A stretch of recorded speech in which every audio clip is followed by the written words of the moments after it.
میں ظاہر صاحب کی طرف بھی جاتا ہوں. ظاہر شاہ صاحب، یہ اب جو ایک سال میں پچھلے صورتحال رہی، شاید نریندر مودی نے یہ سارے فالس فلیگ اپنے اگلے آنے والے الیکشن کے بیانیے کو مضبوط کرنے کے لیے کیے ہوں، شاید وہ الیکشن کی تیاری ہو. تو اب یہ بھارت کا اور نریندر مودی کا کیا مستقبل آپ کو نظر آ رہا ہے اس وقت، سفارتی طور پر، معاشی طور پر، سیاسی طور پر؟ دیکھیں ارباب، اگر ہم تھوڑا سا اس اوور آل غیر ضروری جنگ جو انیشیٹ کی ہندوستان نے، یہ میرے خیال میں ان آئسولیشن نہیں کی. یہ ایک انٹرنیشنل، میں سمجھتا ہوں اسرائیل اور انڈیا دو ایسے دنیا کے ممالک ہیں جو ایک اکھنڈ بھارت کے کانسیپٹ کے اوپر اپنی RSS اور ہندوتا کی آئیڈیالوجی کے اوپر آگے چل رہا ہے، اور دوسرا اسرائیل ہے جو کہ اپنے ایکسپینشنسٹ ڈیزائن ایز اے گریٹر اسرائیل کے نام پہ جو ہے وہ تمام آدھی دنیا پہ قبضے کے معاملات کے اوپر جو ہے نا وہ پرسو کر رہا تھا. اور ان دونوں کو آپ دیکھیں جس طریقے سے نیوٹرلائز کیا، تو یہ نیا ورلڈ آرڈر میں سمجھتا ہوں کہ بنتا جا رہا ہے. کوئی ضرورت نہیں تھی ہندوستان کو اس غیر ضروری جنگ میں آنے کی، اور بے شک اگر اس کا زوم ایز اے ملٹری طاقت رہتا تو میرے خیال میں یہ ان کے لیے بڑا فائدہ مند تھا. صرف اگر آپ باتوں کی حد تک کرتے، اور آپ دیکھیں یہی حرکت ہوئی پچھلے 47 سال میں، پرسو کرتے رہے اسرائیل کے جتنے بھی سابقہ پرائم منسٹرز تھے یا ان کی لیڈرشپ تھی امریکہ کو کہ آپ ایران کے خلاف جنگ میں جائیں. اور آج آپ دیکھیں ان کے فارمر موساد کے چیف کہہ رہے ہیں، CIA کے چیفز کہہ رہے ہیں، ایون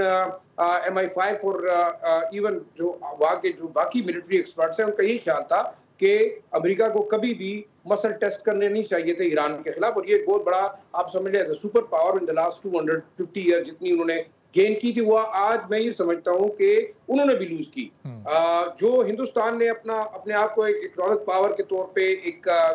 ملٹری پاور کے طور پہ وہ یہ سمجھتا رہا کہ پاکستان تو اس کے سامنے کچھ ہے ہی نہیں، وہ تو رائیول ہے چائنا کا. تو آج آپ دیکھیں چائنا نے تھرڈ پارٹی کے تھرو دو بڑی سپر پاورز کو، ایک ریجنل پاور جو اپنے آپ کو انڈیا کی شکل میں کہتی تھی، اس کو ناک آؤٹ کیا. پھر رشیا اور چائنا نے مل کے تھرو ایران اور even a lot of Pakistani role in it, اس کو آپ بالکل مانیں گے کہ ایران شاید وہ ایک سپر نیشنل مخلوق نہیں تھے کہ جنہوں نے یہ تمام جنگ کی تھی، اس میں تمام فیکٹر تھے. آپ نے اکانومی کی ایک بڑی اچھی بات کی، میں سمجھتا ہوں دیکھیں مارکا ہیڈ کو سیلیبریٹ کرنا، خوشی کا اظہار کرنا، آج شامیانے بجانا، یہ بڑی جو ہے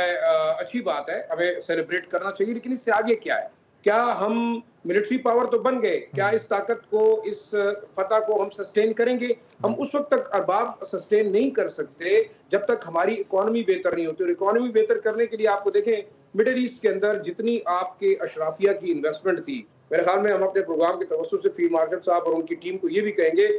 شہباز شریف صاحب نے بے شک ایونیو 1 کا معاملہ تو بڑا افیکٹولی اٹھایا، لیکن میرے خیال میں وہ لوگ جن کی انویسٹمنٹ چاہے جس کی بھی ہے، اس میں ناراضگی کی بات ہے نہیں، جو لوگ پاکستان کو اون کرتے ہیں، آپ یہ انویسٹمنٹ کراچی لے کے آئے، آپ یہ گوادر لے کے آئے، آپ اسلام آباد لے کے آئے.